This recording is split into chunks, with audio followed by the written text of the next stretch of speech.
Iran പരമോന്നത നേതാവ് Ali Khamenei കഴിഞ്ഞ ദിവസം നടത്തിയ ഒരു പ്രസ്താവനയിൽ പറയുന്നത്, അമേരിക്കയുടെ യുദ്ധക്കപ്പലുകൾക്ക് വൻ സന്നാഹങ്ങളുണ്ടാകും, വൻ ശക്തിയുണ്ടാകും. പക്ഷേ അതിനേക്കാൾ ശക്തി അതിനെ തകർക്കാൻ പോകുന്ന ഞങ്ങളുടെ മിസൈലുകൾക്ക് ഉണ്ടെന്നാണ്.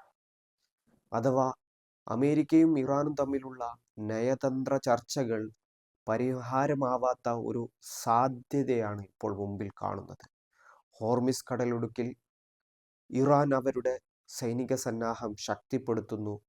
ഇറാൻ അവിടെ സൈനികാഭ്യാസങ്ങൾ തുടർന്നുകൊണ്ടിരിക്കുന്നു. കഴിഞ്ഞ ദിവസം ചരക്ക് ഗതാഗതയൊക്കെ തടസ്സപ്പെടുത്തി ഹോർമിസ് കടലിടുക്കിൽ ഇറാൻ അവരുടെ നാവികാഭ്യാസം തുടരുകയായിരുന്നു. അതിനു പുറമെ ചൈനയും റഷ്യയും അവരുടെ നാവിക സേനയുമായി ബന്ധപ്പെട്ട ആളുകളെ ഈ പരിശീലനത്തിന് അയക്കുകയും അവരുടേതായ സൈനിക സംവിധാനങ്ങൾ അവിടെ നിലയുറപ്പിക്കുകയും ചെയ്തിട്ടുണ്ട്. എന്താണ് ഈ ഹോർമിസ് കടലിടുക്കിൻ്റെ പ്രത്യേകത? ഹോർമിസ് കടലിടുക്കിലെയാണ് ലോകത്തിലെ ഈ ഒരു എണ്ണയുടെ സഞ്ചാരം, ചരക്ക് ഗതാഗതമൊക്കെ പ്രധാനമായിട്ടും നടക്കുന്നത്. ഇതാണ് ഇറാന്റെ തുറപ്പുചീട്ട് എന്നുള്ളത്. ഈ മേഖലയിൽ എന്തെങ്കിലും കാര്യങ്ങൾ സംഭവിച്ചാൽ അത് ലോകത്തിൻ്റെ മൊത്തം സമാധാന അന്തരീക്ഷത്തെ, ലോക സാമ്പത്തിക വ്യവസ്ഥിതിയെ, ലോക ചരക്ക് ഗതാഗതത്തെയൊക്കെ ബാധിക്കും. അതുകൊണ്ടാണ് ഈ മേഖലയിൽ ഇറാൻ ശക്തി പ്രകടനം നടത്തിക്കൊണ്ടിരിക്കുന്നത്.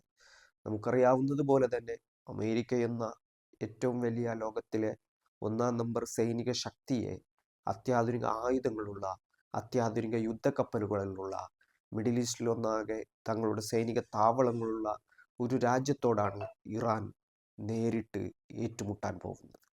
അങ്ങനെ ഒരു പശ്ചാത്തലം ഉണ്ടാകുമ്പോൾ അത്തരമൊരു അതിശക്തരായ എതിരാളികൾക്കെതിരെ തങ്ങളുടെ ഏറ്റവും നല്ല സ്ട്രാറ്റജികൾ എന്താണോ അത് ഉപയോഗിക്കേണ്ടി വരും. പ്രതിരോധങ്ങൾ ശക്തമാക്കേണ്ടി വരും.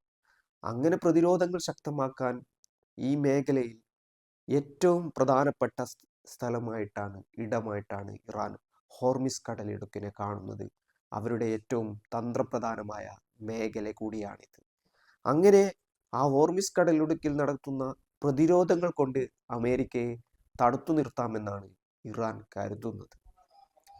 റഷ്യയെയും ചൈനയെയും സംബന്ധിച്ചിടത്തോളം ഈ രണ്ട് രാജ്യങ്ങളും എന്നുള്ളത് നിലവിലുള്ള അവസ്ഥയിൽ ഇറാൻ എന്നുള്ള രാജ്യത്തെ പിന്തുണയ്ക്കേണ്ട അതിനിർണായകമായ സാഹചര്യത്തിലൂടെയാണ് കടന്നു പോകുന്നത്.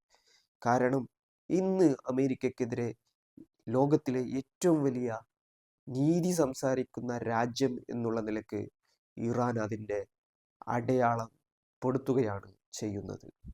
അവരുടെ ഏറ്റവും ഇന്ന് നമുക്ക് പറയാവുന്നത് പോലെ തന്നെ ഒരു ഭാഗത്ത് ക്രൂരമായ അധിനിവേശങ്ങൾ ഇസ്രായേൽ നടത്തുന്നു. അവർ ഗസയിൽ വംശഹത്യ നടത്തുന്നു, ലെബനനിൽ ആക്രമണം നടത്തുന്നു, യമനിൽ ആക്രമണം നടത്തുന്നു. ലോകത്തൊരാളും ചോദ്യം ചെയ്യപ്പെടാതെ അതൊരു ഭാഗത്ത് നിലനിൽക്കുന്നു. മറുഭാഗത്ത് എപ്സ്റ്റീൻ ഫയൽസ് അടക്കമുള്ള കാര്യങ്ങൾ അമേരിക്കയുമായി ബന്ധപ്പെട്ട് പുറത്തു വരുന്നു. അമേരിക്ക വെനസ്വേലൻ പ്രസിഡന്റിനെ നിക്കോളസ് മദൂറോയെ അവിടെ നിന്ന് തട്ടിക്കൊണ്ടുപോകുന്നു, അവരുടെ രാജ്യത്തെ ജയിലിലടക്കുന്നു, അവിടുത്തെ എണ്ണ വ്യാപാരം തങ്ങൾ നടത്തുമെന്ന് പറയുന്നു. അങ്ങനെ അതിനിടയിൽ ചില എണ്ണക്കപ്പലുകളൊക്കെ അമേരിക്ക പിടികൂടുന്നുണ്ട്. ഇത് അമേരിക്കയുടെ ഒരു സാമ്രാജ്യത്വ നയത്തിൻ്റെ ഭാഗമായിട്ടാണ് വരുന്നത്. അപ്പോൾ രണ്ട് രാജ്യങ്ങളും രണ്ട് രീതിയിൽ ലോകത്തെ സമാധാന വ്യവസ്ഥിതിക്കെതിരെ, ലോകത്തെ ഒരു ലോകമുണ്ടാക്കിയ ഒരു പ്രക്രിയക്കെതിരെയാണ് യഥാർത്ഥത്തിൽ വരുന്നുള്ളത്. ഓരോ രാജ്യങ്ങളുടെയും പരമാധികാരത്തിൽ ഇവർ കടന്നു കയറിക്കൊണ്ടിരിക്കുകയാണ്. ഇതിനൊരു മറുവശം വേണം, അല്ലെങ്കിൽ ഇതിനൊരു പ്രതിരോധ അച്ചുതണ്ട് വേണമെന്ന് അമേരിക്കയും റഷ്യയും കണക്കുകൂട്ടാം. ഈ റഷ്യയും ചൈനയും കണക്കുകൂട്ടാം. കാരണം റഷ്യയെയും ചൈനയെയും സംബന്ധിച്ചിടത്തോളം അവരുടെയും നിലനിൽപ്പിനെ കൂടി ബാധിക്കുന്ന രീതിയിലേക്ക് ഇത് മാറിയിട്ടുണ്ട്.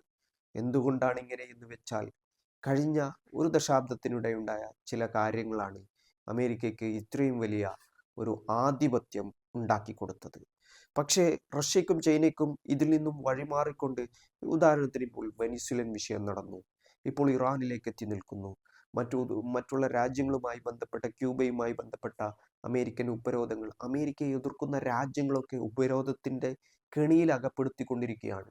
ഒരു രീതിയിലും സാമ്പത്തികമായിട്ട് മുമ്പോട്ട് വരാൻ കഴിയാത്ത സാഹചര്യം, യൂറോപ്യൻ രാജ്യങ്ങൾ അതിന് പിന്തുണക്കുന്നു. ഇസ്രായേൽ ഒരു ഭാഗത്ത് വംശഹത്യകൾ തുടരുന്നു. അപ്പോഴാണ് ചൈനയും റഷ്യയും ഇതിൽ ഉൾപ്പെടുന്നത്.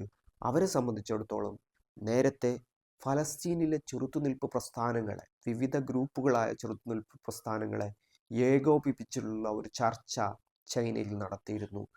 ചൈനയാണ് ഈ ചെറുത്തുനിൽപ്പ് പ്രസ്ഥാനങ്ങളെ ഒന്നിപ്പിച്ചത്. അഥവാ ഫലസ്തീനിയൻ ചെറുത്തുനിൽപ്പ് പ്രസ്ഥാനങ്ങൾ, ഹമാസ് ആയാലും ഫതഹ ആയാലും ഇസ്ലാമിക് ജിഹാദ് ആയാലും പലതരം സംഘടനകൾ, അവർ പലതരം ആശയപരമായ പ്രശ്നങ്ങളുണ്ട്, പലതരം അഭിപ്രായ വ്യത്യാസങ്ങളുണ്ട്. പക്ഷേ ഈ അഭിപ്രായ വ്യത്യാസങ്ങളൊക്കെ മറികടന്നുകൊണ്ട് ഒരു ചർച്ചയ്ക്ക് മുൻകൈയെടുത്തത് ചൈനയാണ്. മറ്റൊന്ന് ഇറാനാണ്. ഇറാനുമായി ബന്ധപ്പെട്ട് സൗദി അറേബ്യയും മറ്റു അറബ് രാജ്യങ്ങളും വലിയ സംഘർഷങ്ങളിലായിരുന്നു, അല്ലെങ്കിൽ നയതന്ത്ര ബന്ധങ്ങൾ ഉലച്ചിലില്ലായിരുന്നു, പരസ്പരമുള്ള സഹകരണങ്ങൾ ഉണ്ടായിരുന്നില്ല. ഇവിടെയും ചൈന മധ്യസ്ഥ ശ്രമത്തിലേക്ക് വരുന്നു. സൗദി അറേബ്യയും ഇറാനും തമ്മിലുള്ള മിഡിൽ ഈസ്റ്റിലെ രണ്ട് പ്രധാനപ്പെട്ട ഒരു സാമ്പത്തിക ശക്തിയും ഒരു ആയുധ ശക്തിയും തമ്മിലുള്ള പ്രശ്നങ്ങളിൽ അവർ ഇടപെടുന്നു. അവർ മധ്യസ്ഥത വഹിച്ച് ആ പ്രശ്നങ്ങൾക്കും പരിഹാരങ്ങൾ ഉണ്ടാക്കുന്നു. ഇതാണ് സംഭവിച്ചത്. പക്ഷേ ഇറാനെ സംബന്ധിച്ചിടത്തോളം അവർ ഈ യുദ്ധത്തിന് ഇറങ്ങാതെ നിർവാഹമില്ല എന്നുള്ള അവസ്ഥയിലേക്ക് കാര്യങ്ങളെത്തി. അതാണ് ഇത്തരം അതിരൂക്ഷമായ വാക്കുകളിലേക്ക് അലി ഖമേനിയും അവിടുത്തെ സൈനിക കമാൻഡർമാരും സൈനിക ചീഫ്മാരും ഒക്കെ വരുന്നതിൻ്റെ ഉദ്ദേശം എന്നുള്ളത്. ഇപ്പോൾ ഉപരോധങ്ങളാൽ വരയുന്ന ഒരു രാജ്യം അതീവ ഗുരുതരമായ സാമ്പത്തിക പ്രതിസന്ധിയെ നേരിട്ട് കൊണ്ടിരിക്കുകയാണ്. ഡോളർ പ്രതിസന്ധി, സാമ്പത്തികമായി ഇറാൻ റിയാലിന് മൂല്യമില്ലാത്ത ഒരവസ്ഥ രാജ്യത്തെ സംബന്ധിച്ചിടത്തോളം ഉണ്ടാകുന്നു. യൂറോപ്യൻ യൂണിയൻ്റെ ഉപരോധം, ഇപ്പോൾ IRGC അടക്കം യൂറോപ്യൻ രാജ്യങ്ങൾ ഭീകര പട്ടികയിൽ ഉൾപ്പെടുത്തിയിരിക്കുന്നു. ഇങ്ങനെ പല ഇറാൻ്റെ ഔദ്യോഗിക സേനയാണ്, എന്നിട്ട് പോലും അവരെ ഭീകരവാദ പട്ടികയിലാണ് യൂറോപ്യൻ യൂണിയൻ ഉൾപ്പെടുത്തിയിരിക്കുന്നത്. യാത്രാ നിരോധനം അവർക്കുണ്ട്, സാമ്പത്തിക ഉപരോധമുണ്ട്, ബാങ്ക് ഇടപെടലുകൾ നടത്താൻ കഴിയാത്ത ഒരു സാഹചര്യമുണ്ട്, ലോകത്തെ ബന്ധിപ്പിക്കുന്ന ഒരു കാര്യങ്ങളിലും ഇടപെടാൻ കഴിയാത്ത ഒരു സാഹചര്യമുണ്ട്. അങ്ങനെ ഈ ഒരു പ്രതിസന്ധിയിൽ നിന്നും മറികടക്കണമെങ്കിൽ, ഇത്രയും കാലം തങ്ങളുണ്ടാക്കിയ ഉപരോധങ്ങളിൽ നിന്നും ഇനിയൊരു അതിജീവനം സാധ്യമാകണമെങ്കിൽ അവിടെ ഇറാന് ഇത്തരമൊരു നീക്കങ്ങളിലേക്ക് കടക്കേണ്ടി വരും. അതുകൊണ്ടാണ് അതിരൂക്ഷമായ പ്രതികരണങ്ങൾ ഈ ദിവസങ്ങളിൽ ഉണ്ടാകുന്നത്. ഏതായാലും കഴിഞ്ഞ റമദാനിനും ഈ റമദാനിനും മിഡിൽ ഈസ്റ്റ് പുകയുകയാണ് എന്ന് തന്നെ പറയേണ്ടി വരും.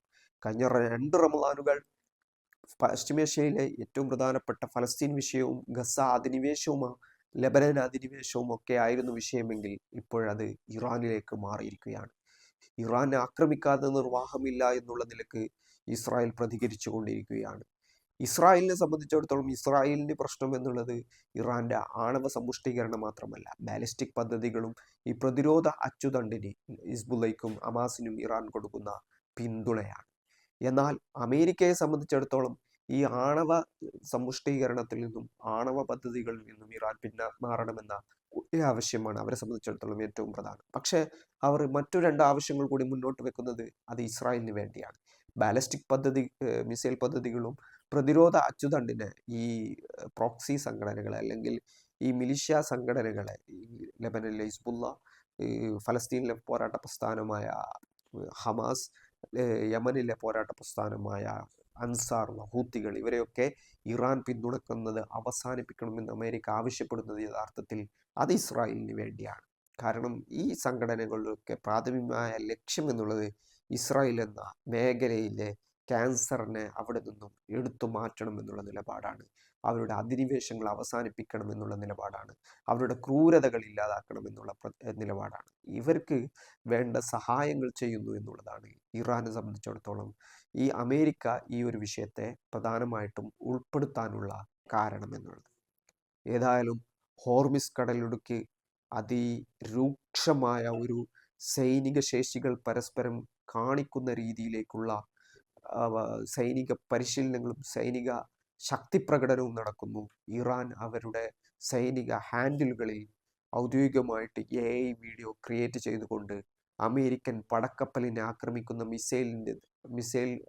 ഇറാനിയൻ മിസൈൽ അമേരിക്കൻ പടക്കപ്പലിനെ ആക്രമിക്കുന്നതിൻ്റെ AI വീഡിയോ അവർ പുറത്തുവിട്ടിരുന്നു.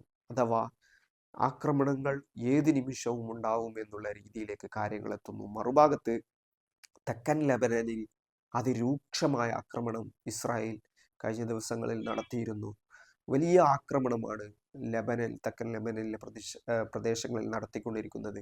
ഹിസ്ബുള്ളയെ ലക്ഷ്യം വെച്ചാണ് ഈ ആക്രമണം എന്ന് പറയേണ്ടി വരും. മറ്റൊരു ഭാഗത്ത് ഗസയുമായി ബന്ധപ്പെട്ടുകൊണ്ട് ഗസയിലും ഈ സമാധാന ഉടമ്പടികൾക്കിടയിലും ആക്രമണങ്ങൾ തുടരുന്നുണ്ട്. അതാണ് ഇസ്രായേൽ ചെയ്തുകൊണ്ടിരിക്കുന്നത്. ഇസ്രായേൽ ഒരു നിലക്കും ഈ ഒരു വിഷയത്തിൽ നിന്നും മാറി നിൽക്കുന്നില്ല എന്ന് തന്നെയാണ് പറയേണ്ടത്. അപ്പോൾ ഹോർമിസ് കടലിൽ നടക്കുന്ന ഈ സൈനിക അഭ്യാസങ്ങൾ ഏത് നിമിഷവും അമേരിക്കയും ഇറാനും തമ്മിലുള്ള ഒരു യുദ്ധത്തിലേക്ക് മാറുമെന്നുള്ള രീതിയിലാണ് അന്താരാഷ്ട്ര മാധ്യമങ്ങൾ റിപ്പോർട്ട് ചെയ്യുന്നുള്ളത്. ചർച്ചകൾ ഏകദേശം അവസാനിപ്പിച്ച നിലക്കാണ് ഇപ്പോൾ കാര്യങ്ങൾ എത്തിയിരിക്കുന്നത്. പക്ഷേ ലോക വ്യാപാരത്തെ സംബന്ധിച്ചിടത്തോളം, ലോക സാമ്പത്തിക വ്യവസ്ഥിതിയെ സംബന്ധിച്ചിടത്തോളം ഇത് വലിയൊരു സങ്കീർണമായ പ്രശ്നത്തിലേക്ക് പോകാനുള്ള സാധ്യതയുണ്ട്. ലോകത്തെ മൊത്തം ബാധിക്കുന്ന രീതിയിലേക്ക് യുദ്ധം മാറും.